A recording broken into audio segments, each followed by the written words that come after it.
Hello, I'm Tom Wilkinson, and welcome to the Thinking in English podcast, a podcast aimed at intermediate to advanced level English learners. Thinking in a foreign language is a vital step on the road to fluency, and this podcast aims to help you achieve this by discussing various topics, ranging from current events to science, philosophy, economics, and much more. On today's episode, we will discuss the recent US presidential debate and think about some potential alternatives for the future. But first, here is today's vocabulary list.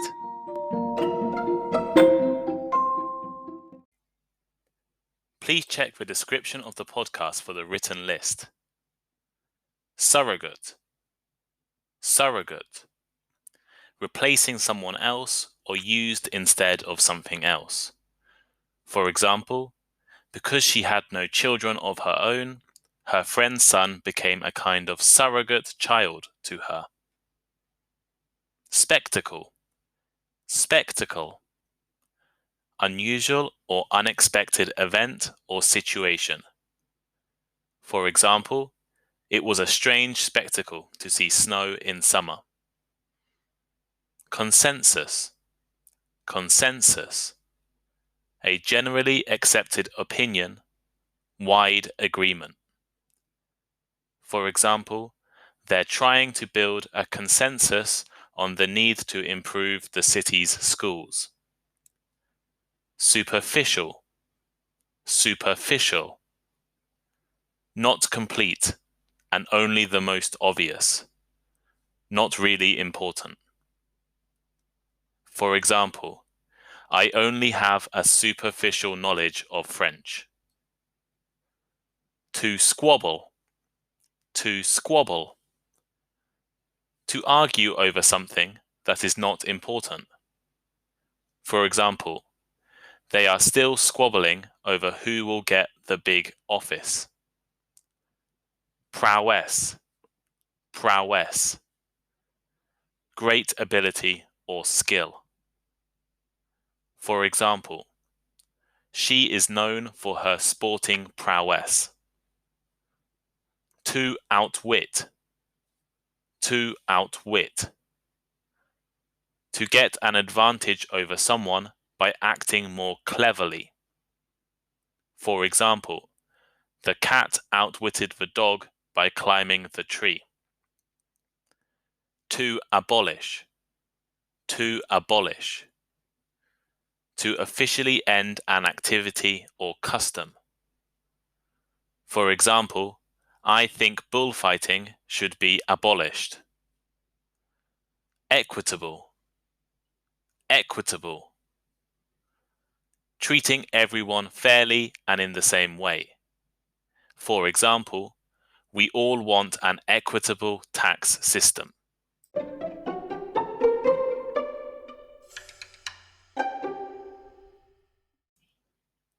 Earlier this week, the two remaining candidates running for the President of the United States faced each other in the first presidential debate of the year.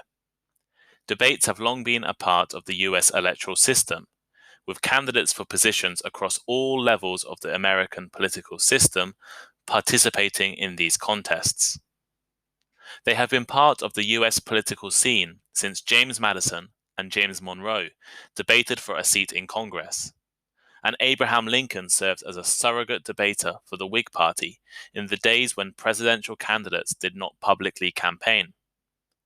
Debates allow political candidates to promote their policies, criticize opponents' ideas, and perhaps most importantly, demonstrate their personalities and character.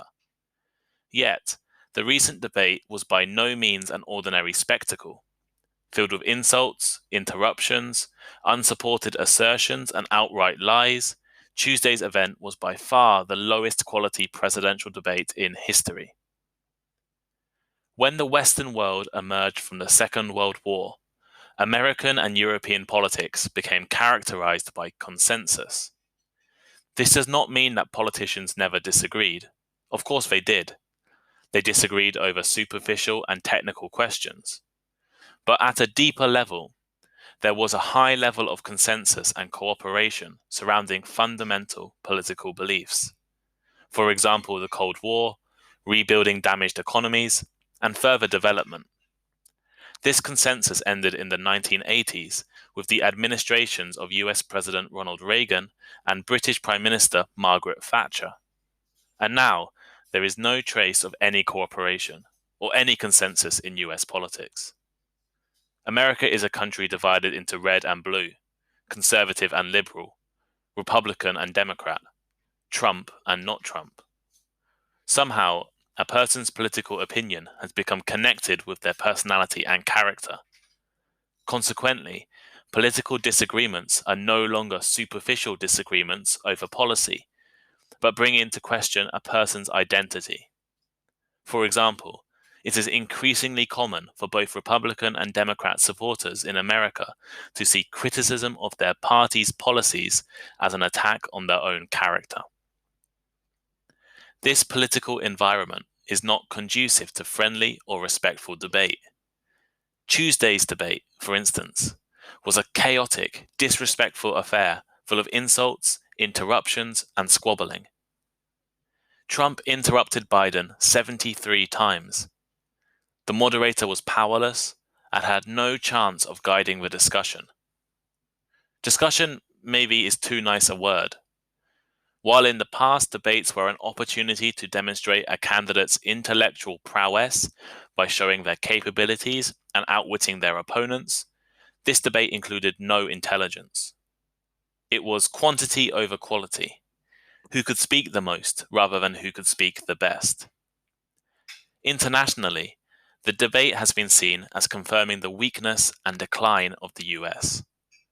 A dark day for democracy, the end of American civilization, and the worst debate in history were just some of the reactions. According to The Economist, the president turned a globally respected American institution into a national embarrassment. This leads to an important question. What is the future of the American debate? Are they important, or will they be increasingly sidelined in the future? There are many arguments for abolishing political debates. For example, debates don't often change votes, they are not substantive, they present no new information, and encourage candidates to play for clever one-liners that get picked up by the media. But at the same time, for millions of undecided voters, a debate could provide useful information to make a decision.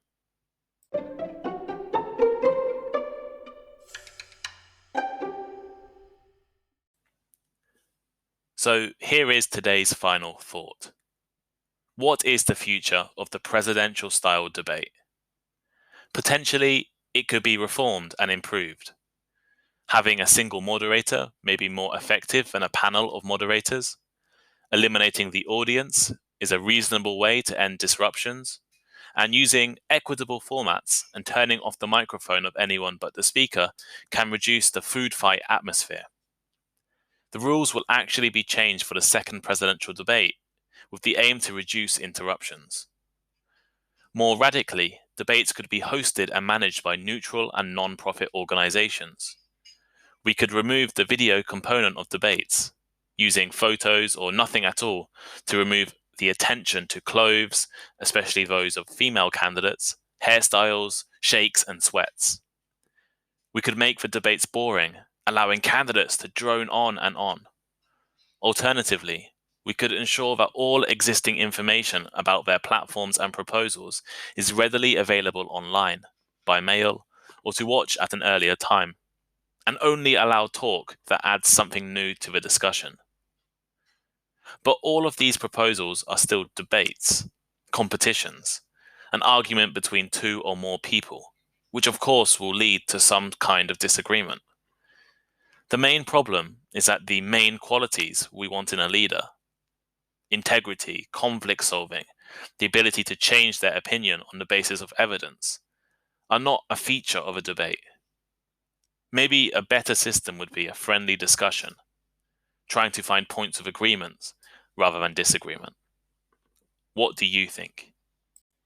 Comprehension questions. You can find the answers in the description below. For what party did Abraham Lincoln serve as a surrogate debater for in the days when presidential candidates did not publicly campaign? Who was British Prime Minister when the post-war consensus ended? How many times did Donald Trump interrupt Joe Biden?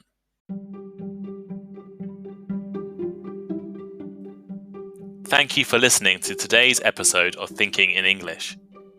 Share with your friends, check out our social media links in the description, and send us a message. We appreciate all feedback and constructive criticism. If you have any ideas for topics, future podcast guests, or other learning formats, please let us know. And please leave us a rating. Thank you, and see you next time.